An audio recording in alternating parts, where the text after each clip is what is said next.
got to start the show with this insane story out of UNLV. So, for those who might not know, and I'll be transparent, I have watched zero UNLV football this season.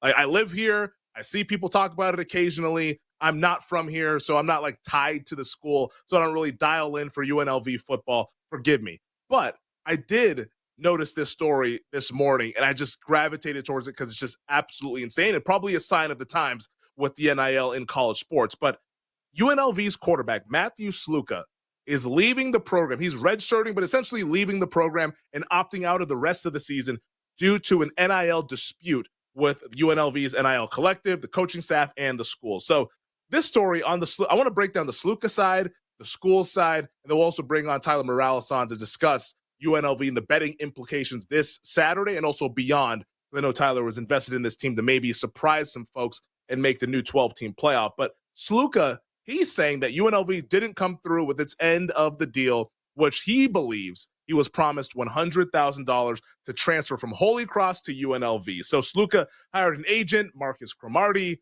of Equity Sports, and Cromartie told ESPN earlier today, UNLV assistant coach made a, quote, verbal promise that his client would receive a minimum of $100,000 for transferring there. According to Cromartie, none of the money was paid. So once Sluka enrolled on campus, a few months had passed, he and Cromartie kind of made some efforts to reach out to the NIL collective to sort of formalize a contract. Nothing was happening. And then eventually Sluka and the agent are saying that the school and collective came back to them with a contract of $3,000 per month for the next 4 months. Now, you don't have to be a mathematician to realize that $3,000 for 4 months is not as much as $100,000 for the entire season. That would be $88,000 less than what was initially promised by the UNLV assistant coach. So the only money that Sluka has received up until this point was $3,000 for a relocation stipend for moving to Las Vegas. Once again, nothing ever in writing. On the school side of it, so UNLV, their collective, what they're saying, all financial commitments were met. So they're alleging that the Sluka family hired the agent after wins against Kansas and Houston and felt that sort of his market value was just had increased and wasn't being quite met with the previous agreement that was in place. And then Rob Sine, I believe is how you say his name. He is the CEO of Blueprint Sports, which operates UNLV's NIL collective. He told Yahoo Sports that the collective never agreed to a $100,000 deal with Sluka. And since that said that they've made the $3,000 payment to Sluka and we're discussing a monthly payment of $3,000 before he decided to redshirt and opt out of the season. Sine said Sluka's agent, Marcus Cromartie, introduced himself via email to the collective in August, and that said that Cromartie's not registered as an agent in the state of Nevada, and because of this, he advised Cromartie and Sluka to discuss the situation directly with the coaching staff until Cromartie registers in the state. He also told Yahoo that he had email exchanges with Cromartie. So Cromartie then went to Yahoo and then told them, he said that nothing was signed, but coaches promised $100,000 during his recruitment.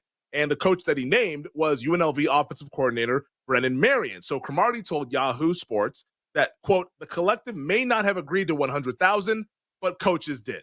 Once again, nothing signed, no paperwork, all verbal communication. So UNLV put out a statement earlier this afternoon, just shortly before we started with the show here about 15 minutes ago, saying football player Matthew Sluka's representative made financial demands upon the university and its NIL collective in order to continue playing. UNLV Athletics interpreted these demands as a violation of the NCAA pay-for-play rules, as well as Nevada state law. UNLV does not engage in such activity, nor does it respond to implied threats. UNLV has honored all previously agreed-upon scholarships for Matthew Sluka. UNLV has conducted its due diligence and will continue to operate its programs within the framework of NCAA rules and regulations, as well as Nevada state laws. So that's where things sit right now. Once again, my big takeaway from this thing, the fact that there's no sort of paperwork or contract blows my mind, but I guess that's how things sort of worked out in this NIL world. Tyler, you came on the show last week and you talked about UNLV to make the college football playoff. Well, UNLV's quarterback Matthew Sluka has left the team. I talked about it in the opening segment. We don't have to get into, actually, we have it slated a little later to talk about some of like the fun stuff associated with this, but Sluka leaves the team and UNLV gets bet hard against, right? Coming up this weekend against Fresno State. What do you think about the Rebels now laying 1 against Fresno State? They're 20-1 to make the playoff, plus 400 to win the Mountain West. First word to Tyler, then we'll get Femi's thought on this as well. Yeah, my thoughts are it's kind of the same as it was in the Utah-Oklahoma State game last week, if people listen to that. I think a lot of these college football systems, especially this team too, their OC, Brennan Marion, is like one of the best OCs in the country, is going to be a future Power 5 coach. A lot of these quarterbacks to me like don't really matter. Like it's the system that really takes this team to the next level. And I kind of think, especially in this offense, it's the same thing. So Hajj Malik Williams is going to start now for instead of Matthew Sluka. I think it's Magic. I think it's Majik. I think it's like Magic Williams. I think I think so. Haji Magic Williams. Am I right about that? I'm looking at his ESPN Hajj page. Malik is what I saw. Malik, Yeah, it says Hajj Malik. Malik. I guess I'm blind. Yeah, it happens to all of us. But he's going to be the starter. He's like a sixth-year guy from Campbell, so I mean he's not great either. But I don't really think this move justifies like the point spread. It was 4.5. Then Fresno State went all the way to 1.5 point favorites, and now it's like UNLV -1, -1.5. I don't really think this matters that much. I think he's gonna be able to slide in and just be able to and do what basically Sluka does. Sluka was like a 48% completion guy, not the best arm. My thing with this whole situation is he probably was starting because they promised him. And, like, we didn't pay him the money, so, all right, we got to do something, so we're just going to keep playing this guy and starting. And it's working, too. Like, they won games. He was a really good runner. I don't think this could be much of a drop-off, which I thought was really funny. Like, maybe, 10 minutes ago, UNLV starting linebacker tweeted out a photo of Hajj Malik Williams and said, "About time, let's ride." So, apparently, their star defender clearly thinks that this guy is just as good as Matthew Sluka. And also, UNLV, I think their fourth leading rusher... Yeah, he could 100% could be, but he's also a sixth-year guy, so it's like he's probably seen it all at this point. And their except this situation, and their fourth leading rusher is just for UNLV just announced he's redshirting and leaving the program as well. So weird things happening in UNLV. So yeah, I took UNLV with at the money line at -110. I believe they're starting to get bet out a little more, which I think makes sense because I really don't think this makes that much of a difference. Brendan Marion's like the guy in this. He's the OC. What he does doesn't matter to the players. He's gone so many different schools, and they just keep producing with a bunch of different quarterbacks. So I think they're going to be fine in this game. In terms of the college football playoffs, like they have a gauntlet schedule for their standards coming up. They have Syracuse. They have Oregon State. So like if this guy is maybe better, I still feel comfortable. I bet UNLV to make the college football playoffs at 12-1. It's 20-1 now. I'm still not panicking. I'm curious to see how this guy looks this weekend. Maybe it's better. I think the unknown here could help us in the long term with this bet. But Sluka's an okay passer. This guy potentially could be better, and I bet UNLV on the money line. I think they're going to win this game.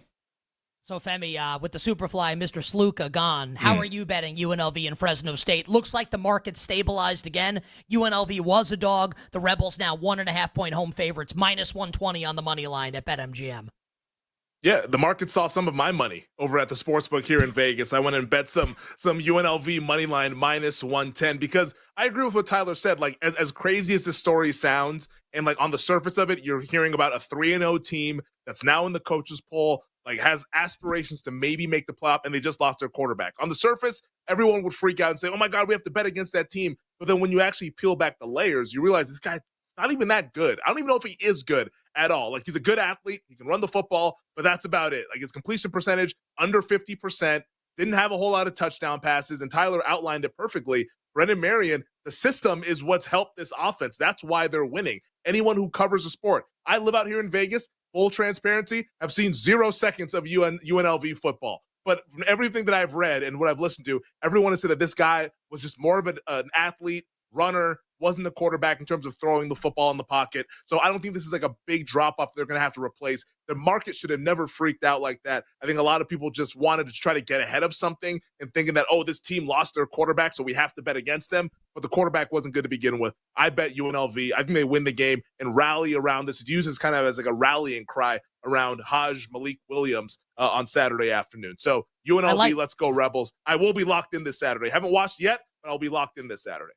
I liked him better when I thought it was Magic, M-A-J. I don't know. Like I guess I guess like my eyesight's going. I don't really know what to say. And I don't mean this sincerely to insult Matthew Sluka. I've never watched him play.